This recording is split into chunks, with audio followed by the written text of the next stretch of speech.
Pelé, the Brazilian soccer icon who brought the World Cup trophy to his home country 3 times, becoming an international superstar and the highest-paid team athlete in the world at the time, has died. He was 82. His daughter Coley Nascimento announced his death Thursday on Instagram. Pelé's health had been deteriorating as he aged. Doctors at Albert Einstein Hospital in Sao Paulo said in late December that he was receiving elevated care related to kidney and cardiac dysfunctions stemming from the cancer he had been fighting for more than a year. He also had a respiratory infection, and his family said he would be staying in the hospital over the Christmas holiday. Inspiration and love marked the journey of King Pelé, who peacefully passed away today, a statement on his organization's website read. On his journey, Edson enchanted the world with his genius in sport, stopped a war, carried out social works all over the world and spread what he most believed to be the cure for all our problems, love. His message today becomes a legacy for future generations. Born Edson Arantes do Nascimento on October 23, 1940, he was almost exclusively known as Pelé, a nickname he supposedly earned after he mispronounced another footballer's name. Pelé joined the Santos Football Club in Brazil in 1956 at age 15 as an inside forward. The club won the Sao Paulo League Championships and, in 1962 and 1963, both the Libertadores Cup and the Intercontinental Club Cup. The forward, who operated as a second striker, made his international debut just a year after joining Santos, in 1957, and played at the World Cup the following year at age 17, the youngest player ever. He picked up a hat trick in the semi-final against France and scored 2 goals in the championship game against the 1958 tournament host, Sweden. After bursting onto the world stage and dazzling with his ability to land difficult shots in the net, Brazil declared that Pelé was a national treasure, a move to prevent him from being scooped up by wealthier European teams. Instead, Santos went on an international tour to give fans a chance to see the star. Pelé tore a muscle at the next World Cup tournament in 1962 and had to sit out after the second match, but the Brazilian national team prevailed and picked up back-to-back titles. Brazil lost in the first round at the next World Cup, in 1966, after Pelé and others suffered injuries.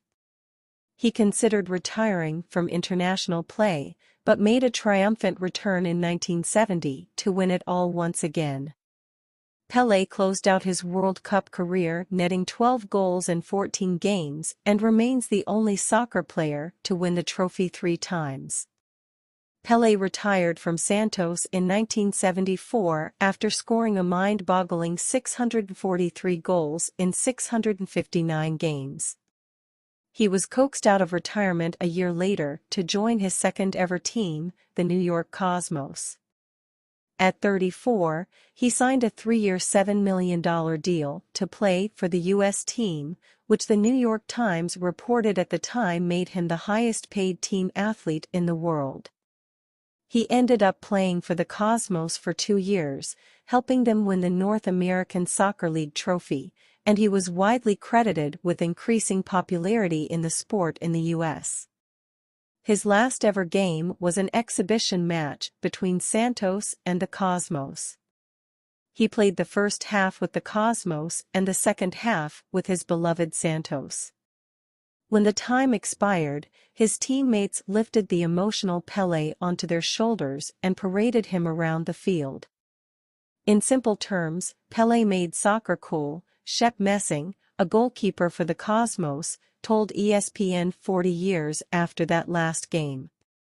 Mick Jagger, Elton John, Robert Redford at the games. Muhammad Ali, he was there on the field for that final game, and at that time, the 2 most recognizable people on the planet were the 2 of them. Pelé scored more than 1,000 goals in the course of his career, earning a Guinness World Record. He used his platform after soccer to support charitable works and try to improve the lives of Brazil's poor. He became a UNESCO Global Ambassador in 1994 and served as a Minister for Sport in Brazil. He also published several autobiographies that went on to become bestsellers and starred in documentary films about his life.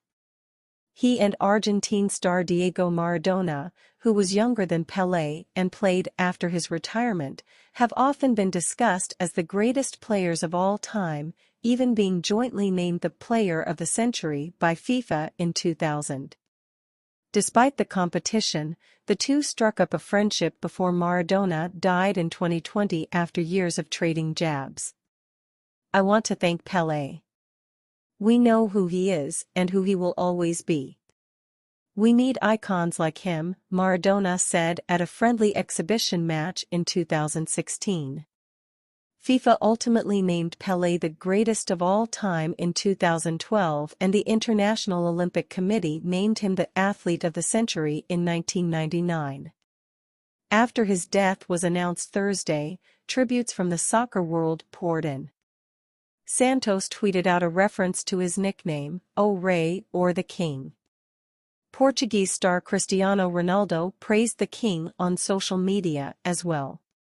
"A mere goodbye to the eternal King Pelé will never be enough to express the pain that the entire football world is currently embracing," Ronaldo said.